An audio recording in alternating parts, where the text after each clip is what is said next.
Hello guys, welcome back to your YouTube channel SK study. और मैं हूं आपका एजुकेटर शिवम मिश्रा। और यहाँ पर लेके आए हैं आपके लिए रस छंद अलंकार, तीनों टॉपिक एक वीडियो में। बिल्कुल आपका 6 नंबर वाला यहाँ पे टॉपिक कंप्लीट होगा। आज कुछ भी हो जाए गुरुजी, हमें नहीं सुनना। हमें तो जितने भी महत्वपूर्ण टॉपिक है पूरा का पूरा खत्म करना है, और वो भी आपके बोर्ड की कॉपी में बताऊंगा भाई। एकदम महत्वपूर्ण वाला जीवन परिचय है। बाद में ये मत बोलिएगा कि सर जीवन परिचय नहीं बताया, और वो जो जो जीवन परिचय बताया वो मैंने link in the description box जाके जीवन परिचय पढ़ लो। मैंने आज ही पढ़ाया है, ठीक ना। और यहाँ मैं बताने वाला हूँ रस छंद अलंकार, सबसे मोस्ट इंपॉर्टेंट वाला है। तो तैयार नहीं करेंगे नहीं? अरे गुरुजी, मैं तो तैयार करके जाऊंगा, क्योंकि मेरे मेरे पेपर में आएगा। और क्लास 12 हिंदी में रस छंद अलंकार हर साल रिपीट होता है। सोचिए, जब आपके पेपर में हर साल रिपीट होता है, कितना इंपॉर्टेंट है ना। बिल्कुल गुरुदेव, मेरे लिए बहुत इंपॉर्टेंट है। मैं तो तैयार करके जाऊंगा, कोई दिक्कत नहीं होगा गुरुदेव। चलिए देखिएगा, जो प्रश्नोत्तर संख्या आपका 12 होता है, 12 होता है, इसमें 3 प्रश्न होते हैं, क ख ग। अच्छा गुरुजी, और तीनों प्रश्न कितने नंबर के रहते हैं? 2-2 नंबर के रहते हैं। बोले तो गुरुजी 2 तिहाई 6 यानी कि 6 नंबर का रहेगा। हाँ गुरुजी, देखिएगा आपको पेपर में कैसा लिखना है मैंने ये तो बताया है। साथ ही साथ इसमें परिभाषा और उदाहरण स्पष्टीकरण लिखना है कि नहीं, वो भी मैं आपको बताऊंगा। वो आपके क्वेश्चन के ऊपर डिपेंड करता है, उसमें बोल क्या रहा है। अलग से कोई दिमाग नहीं लगाना है, क्योंकि 2 ही नंबर है, 10 नंबर का थोड़ी ना है यार कि पेज भरेंगे। ठीक है ना? बिल्कुल गुरुजी, ठीक है। यहाँ देखिए, प्रश्नोत्तर संख्या सबसे पहले डाल देंगे। डाल दिया गुरुजी, कोई दिक्कत नहीं है। देखिए प्रश्न क्या बोल रहा है यहाँ पे। प्रश्न को बोलेगा वीर रस अथवा करुण रस का लक्षण और एक उदाहरण दीजिए। गुरुजी, जो वीर रस होता है, क्या होता है? वीर रस। और क्या होता है गुरुजी? करुण रस का लक्षण और उदाहरण दीजिए। अच्छा गुरु, थोड़ा समझा दीजिए होता क्या है। जैसे कि मान लीजिए आपका और उनसे झगड़ा हो गया, हाँ, और आप क्या हो गए? बिछड़ गए। जब झगड़ा कर रहे थे तो बहुत वीरता थी, नहीं हम आपको देख लेंगे, मिलिए आप, हैं, कॉलेज में, ये होता है ना। लेकिन जब आप उनसे बिछड़ गए, आपके अंदर रोना आ रहा है, अरे मैं तो बिछड़ गया, हाय मैं क्या करूं। वो क्या आपका करुण रस है। बात समझ आ रही ना? जब आपको वीरता दिखानी हो, मतलब कि युद्ध करना हो, या फिर आप बोर्ड एग्जाम देने जा रहे हैं, अरे गुरुदेव मुझे 95 स्कोर करना है, तो वहां पे क्या रहता है पता है? पता है, यही रहता है, वीर रस रहता है। आपके अंदर वीरता होती है, लेकिन अब वीरता तो दिखा दिए, अब बोर्ड में परीक्षा में नच का नंबर आया गुरुदेव, अरे गुरु जी कि तो करुण रस हो गया, रोने लगे गुरुदेव, बस और कुछ भी नहीं है। समझ आ रहा है ना? समझ में आ रहा है कि नहीं? बिल्कुल गुरु समझ आ रहा है। अब देखिए हेडिंग डालेंगे। अब इसमें से कोई एक का ही लिखना है। बोल क्या रहा है? लक्षण। अरे गुरुजी, लक्षण मतलब क्या होता है? परिभाषा होता है गुरुजी, परिभाषा होता है गुरुजी।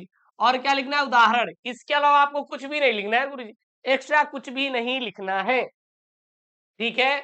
अब वीर रस का लक्षण बोले तो वीर रस की परिभाषा क्या होता है? जब विभाव, अनुभाव और संचारी भाव के संयोग से उत्साह नामक अस्थाई भाव वीर रस की उत्पत्ति करती है। जब विभाव, अनुभाव और संचारी भाव के संयोग से उत्साह नामक एक अस्थाई भाव होता है, जो वीर रस की क्या होती है? उत्पत्ति करती है। और यही वीर रस की क्या होती है गुरुजी? परिभाषा होती है गुरुजी। अरे गुरुदेव, कितने नंबर का पेपर में आएगा पता है? ई पेपरवा में आपका आएगा 2 नंबर का आएगा। कितने नंबर का? 2 नंबर का, ठीक है ना। अब गुरुदेव समझ में आ गया अलग परिभाषा क्या होती है वीर रस की? सीधा बताइए। विभाव, अनुभाव और संचारी भाव के संयोग से उत्साह नामक अस्थाई भाव वीर रस की क्या करता है? उत्पत्ति करता है गुरुजी। ठीक है। अच्छा गुरुजी, उदाहरण क्या हो जाएगा इसका? उदाहरण क्या हो जाएगा? सरफरोशी की तमन्ना अब हमारे दिल में है। सरफरोशी की तमन्ना अब हमारे दिल में है। देखना है जोर कितना बाजुए कातिल में है। जोर है, देखना है जोर कितना बाजुए कातिल में है, यानी जो कातिल के बाजू में कितना दम है हम देख लेंगे गुरुजी। ठीक है। उसके बाद वक्त आने पे बता देंगे तुझे ए आसमां। वक्त आने पे बता देंगे तुझे ए आसमां। हम अभी से क्या बताएं क्या हमारे दिल में है। ठीक है ना? कोई दिक्कत? चलिए रट लीजिएगा, मोस्ट इंपॉर्टेंट है। केवल इसका उदाहरण और परिभाषा लिखना है। एग्जामिनर चाचा आपको कितना दे देगा? 2 नंबर गुरुदेव पक्का कर देगा। अरे गुरुजी 2 नंबर वो हम दे देगा, हमें हम छीन लेंगे उससे गुरुजी 2 नंबर। उसके बाद प्रश्नोत्तर संख्या 12 का ख शुरू होता है गुरुजी। अच्छा गुरुजी, प्रश्न क्या बोल रहा है? श्लेष अथवा उत्प्रेक्षा अलंकार का लक्षण और उदाहरण लिखिए। श्लेष अलंकार अथवा उत्प्रेक्षा अलंकार का लक्षण सहित उदाहरण लिखना है। स्पष्टीकरण नहीं बोला है, तो आपको स्पष्टीकरण कहीं लिखने की जरूरत नहीं है। ठीक है, ध्यान दीजिएगा। बच्चे यही गलती करते हैं कि सब लिखते हुए चले जाते हैं, जब बोला ही नहीं तो क्या लिखेंगे? तो श्लेष अथवा उत्प्रेक्षा अलंकार का लक्षण सहित उदाहरण लिखिए। हेडिंग क्या डालेंगे? श्लेष अलंकार। श्लेष अलंकार। अब एक मन में आपके डाउट होगा, गुरुजी हमें श्लेष अलंकार और उत्प्रेक्षा अलंकार दोनों की परिभाषा याद है, दोनों लिख दे का 4 नंबर दे देगा का एग्जामिनर? अरे 4 नंबर नहीं देगा, देगा तो 2 नंबर। अब ये भी मन में आएगा, गुरुजी एक को गलत हुआ तो दूसरा वाला सही रहेगा, जो अच्छा लगेगा वही एग्जामिनर दे देगा नंबर। ऐसा नहीं होता, जिसका उत्तर सबसे पहले आपने दिया है उसी का एग्जामिनर नंबर देगा, बाकी अन्य वाला आपका क्या कर देगा? वो काट देगा। इस बात को ध्यान दीजिएगा, ठीक ना? अब श्लेष अलंकार का लक्षण या परिभाषा क्या लिखेंगे? जब किसी शब्द का प्रयोग एक ही बार किया जाता है पर उसके एक से अधिक अर्थ निकलते हैं, तब श्लेष अलंकार होता है। मतलब कि अगर कोई एक शब्द है और उस शब्द का एक से अधिक बार क्या किया जाता है? प्रयोग किया जाता है, और इस शब्द का एक से अधिक बार क्या किया जाता है? प्रयोग किया जाता है, और उसके एक से अधिक क्या निकलते हैं भैया? अर्थ भी निकलते हैं। क्या निकलते हैं? अर्थ। जब किसी एक शब्द का एक से अधिक बार क्या किया जाए? प्रयोग किया जाए, और इसके एक से अधिक क्या निकले? अर्थ निकले, वो वहां पे क्या होता है? वहां पे होता है आपका श्लेष अलंकार होता है। क्या होता है? श्लेष अलंकार होता है। जैसे चरत धरत चिंता करत, चरत धरत चिंता करत चितवन चारहु ओर, चरत धरत चिंता करत चितवन चारहु ओर। ठीक है। सुवरन को खोजत फिरत कभी अभिचारी चोर, कभी कभी अभिचारी चोर। ठीक है ना?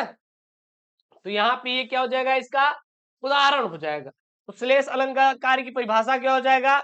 जब किसी शब्द का एक से अधिक बार प्रयोग किया जाता है और उस शब्द का अधिक बार अर्थ निकले, मतलब एक से अधिक बार मतलब निकलता है, उसे क्या कहते हैं हम लोग? श्लेष अलंकार कहते हैं। उदाहरण याद कर लीजिए, चरत धरत चिंता करत चितवन चारहु ओर, सुबरन को खोजत फिरत कभी कभी अभिचारी चोर। ठीक है ना? बस यही आपको करना है, एग्जामिनर आपको 2 नंबर पका देगा यहाँ पे। अच्छा गुरुजी पका देगा क्या? बिल्कुल आपके पेपर में आएगा, तैयार कर लीजिए। अगला देखिएगा क्या है, सबसे मोस्ट इंपॉर्टेंट वाला। अरे गुरुजी आग लगा दे रहे हैं आप तो पूरे पेपर में। अरे भैया आग ही लगाने तो आए हैं करेजा आज हम। ठीक है ना? बिल्कुल गुरुदेव। अगला जो है आपका प्रश्न, प्रश्नोत्तर नंबर 12 का ग वाला क्या रहेगा भैया? दोहा अथवा कुंडलनिया छंद का क्या लिखिए? लक्षण और उदाहरण दीजिए। लक्षण और क्या दीजिए गुरुजी? उदाहरण दीजिए। अच्छा गुरुजी देखिएगा, अब यहाँ पे क्या है? दोहा छंद है का लक्षण। बोलिए, बोले तो क्या होता है? परिभाषा होता है। क्या होता है? परिभाषा होता है। लक्षण बोलिए तो परिभाषा होता है। ठीक ना? होता क्या? ये देखिए, दोहा एक मात्रिक छंद है, यानी कि जो दोहा होता है यह एक क्या होता है? मात्रिक छंद होता है। अभी मैं आपको समझा दूंगा। जिसके प्रथम और तृतीय चरण में 13-13 मात्राएं होती हैं।